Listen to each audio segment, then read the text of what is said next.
ऐसा सिर्फ 3 बार हुआ है इस दुनिया में कि किसी व्यक्ति के आने से पहले स्वर्गदूत ने कहा हो, परमेश्वर के दूत ने आकर, एंजल्स ने कहा हो कि एक फलाना फलाना बेटा, फलाना फलाना बच्चा तुम्हारे बीच में आ रहा है। पहला था सैमसंग, दूसरा था यूहन्ना बपतिस्मा देने वाला, और तीसरा प्रभु यीशु मसीह। ये तीनों ऐसे जन थे कि जिनके पैदा होने से पहले परमेश्वर ने दूतों को भेजा था कि वो जाएं और बताएं कि मैं अपने लोगों के लिए एक छुटकारा भेज रहा हूं। न्यायों 13 उसकी 1 से 5 आयत में लिखा है, इस्राएलियों ने यहोवा की दृष्टि में बुरा किया, इसलिए यहोवा ने उनको पलिश्तियों के वश में कर दिया। दानियों के कुल में सोरावासी मनोह नामक एक पुरुष था जिसकी पत्नी बांझ थी और कोई पुत्र नहीं था, और उस स्त्री को यहोवा के दूत ने दर्शन देके कहा, सुन, बांझ होने के कारण तेरा बच्चा नहीं, परंतु अब तू गर्भवती होगी और तेरे बेटा होगा। परंतु सावधान रह, ना तो दाख मधु, ना किसी प्रकार की शराब, ना कोई शुद्ध वस्तु तू खा, क्योंकि तू गर्भवती होगी और तेरे एक बेटा उत्पन्न होगा।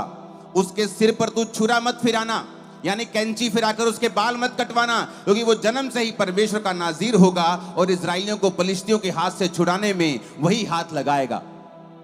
क्या कहा परमेश्वर ने? कि वो इस्राएलियों को छुड़ाने वाला होगा। लेकिन जब हम पहली आयत को दोबारा पढ़ते हैं, इस्राएलियों ने यहोवा की दृष्टि में बुरा किया और यहोवा ने उनको पलिश्तियों के वश में 40 वर्ष के लिए रखा। जब भी इस्राएली परमेश्वर की दृष्टि में कुछ बुरा करते थे तो वचन कहता है कि उनके दुश्मन उनके ऊपर कब्जा कर लेते थे। शुरू से लेकर ही अब तक ऐसा ही होता आया है। जब भी परमेश्वर ने अपने लोगों को छुड़ाता था और वो लोग परमेश्वर से फिर पाप करने लगते थे, मूर्ति पूजा करने लगते, व्यभिचार करने लगते, और बाइबल कहती है वो पाप के कारण परमेश्वर फिर से उनको बंधुआई देता था। और यहां भी ऐसा हो रहा था। मिस्र से छुड़ाए जाने के बाद, मूसा के चमत्कारों को, परमेश्वर के चमत्कारों को देखने के बाद ये लोग सुधरे नहीं और परमेश्वर से अपने मुख को फेर लिया। जब आदमी परमेश्वर से अपने मुंह को फेर लेता है तो वचन कहता है कि शैतान उसके ऊपर कब्जा करेगा। वो चाहे जितना मर्जी समझदार हो, वो जितना मर्जी बड़ा हो, बड़े बड़े ओहदे के ऊपर हो, या एक मजदूर हो, चाहे किसी देश का राजा हो, अगर वो परमेश्वर के वचन के अनुसार नहीं चलेगा तो वचन कहता है कि शैतान, बीमारियां, डिप्रेशन, नशे, अलग अलग तरह के दुख उसके ऊपर कब्जा कर लेंगे। पुराने नियम में वो कब्जा शारीरिक रूप में होता था और दूसरे देश उनके ऊपर कब्जा कर लेते थे।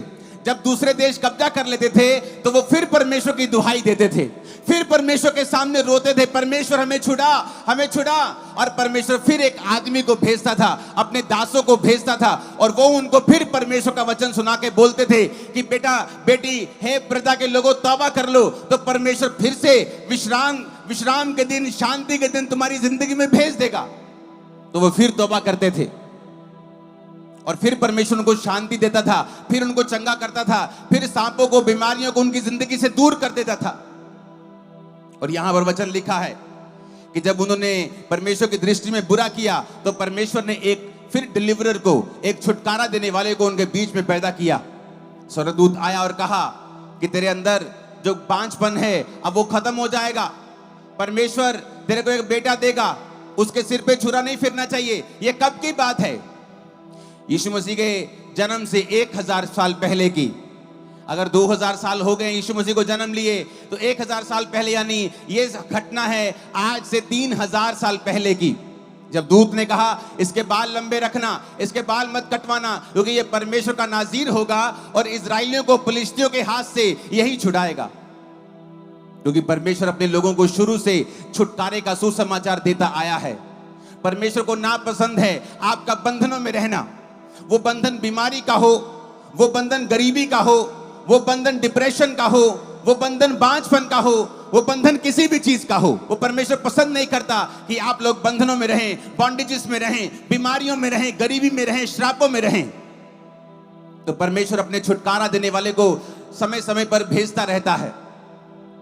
इस दुनिया में सिर्फ 3 इंसिडेंट ऐसे हुए हैं कि जब एक स्वर्गदूत ने धरती पर आकर बोला हो कि परमेश्वर का एक खास जन पैदा हो रहा है। और अगर आप तीनों जनों को देखेंगे, चाहे वो सैमसंग हो, चाहे वो यूहन्ना बपतिस्मा देने वाला हो, चाहे वो प्रभु यीशु मसीह हो, तीनों ने परमेश्वर के छुटकारे का समाचार लेकर वो इस धरती के ऊपर आए थे। समय समय के ऊपर परमेश्वर अपनी मर्जी को आपको बताता आया है, और बाइबल कहती है उसने सैमसन को भेजा और वो आकर इजराइलियों को छुड़ाने लगा, पलिश्तियों को मारने लगा, और पलिश्ती कुछ भी नहीं कर पाते थे। आत्मा उतरता था सैमसन के ऊपर और गधे के जबड़े की हड्डी से वो 1000 मनुष्यों को मार देता था। कोई उसको पकड़ नहीं सकता था। जब आत्मा उस पे उतरता था तो कोई इस इंसान को पकड़ नहीं सकता था। वो पुराना नियम था। किसी किसी के ऊपर आत्मा उतरता था, किसी किसी से प्रभु बात करते थे। कोई कोई जन होते तो बोलते थे कि ये प्रभु का न्यायी है, ये परमेश्वर का जन है, ये परमेश्वर का प्रॉफिट है, ये परमेश्वर का दास है। कोई कोई जन होता था, सारे नहीं होते थे। लेकिन नए नियम में क्यों कहते हैं प्रभु यीशु मसीह का गॉस्पेल देने के लिए मैं आया हूं? कोई नहीं कहता मैं धर्म परिवर्तन करने आया हूं, क्योंकि धर्म परिवर्तन नहीं है। सारे क्यों कहते हैं हम गॉस्पेल देने के लिए आए हैं, सुसमाचार देने के लिए? क्यों बोलते हैं ऐसा? आज मैं बताता हूं क्यों बोलते हैं। जिस तरह पुराने नियम में किसी किसी के ऊपर आत्मा उतरता था तो बोलते थे काश मैं सैमसन होता। चाहे उसने वो पाप किया वो अलग बात है, लेकिन प्रभु की योजना तो बुरी नहीं थी ना। वो तो चाहता था कि सैमसन एक योद्धा है और उसके द्वारा मैं इजराइलियों को छुड़ाऊंगा। तो लोग बोलते काश मेरे ऊपर भी शमूएल की तरह आत्मा उतरता, काश मेरे ऊपर भी मूसा की तरह आत्मा उतरता, काश मेरे ऊपर भी इस व्यक्ति की तरह परमेश्वर का आत्मा उतरता, और मैं भी छुटकारे का समाचार दे सकता, मैं भी लोगों को छुड़ा सकता, अपने परिवार को छुड़ा सकता। तो वचन कहता है जब प्रभु यीशु मसीह इस दुनिया में आए और प्रभु यीशु मसीह ने अपनी जान दी, एक भी दोष प्रभु यीशु मसीह के ऊपर साबित नहीं कर सके। राजा कहता यीशु आपके ऊपर जितने आरोप लगाए गए हैं एक भी आरोप ये साबित नहीं होता, आप बस अपने मुंह से कहते हैं, आप चुप मत रहें।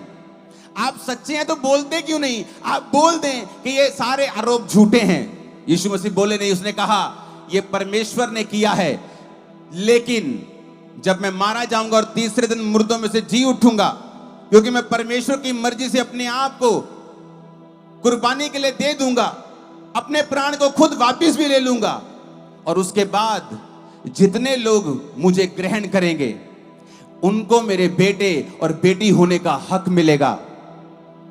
यानी आप उस लाइन में आ जाएंगे, आप ये कह सकते हैं, क्योंकि आपका जन्म भी फिर एक डिवाइन रीति से होगा।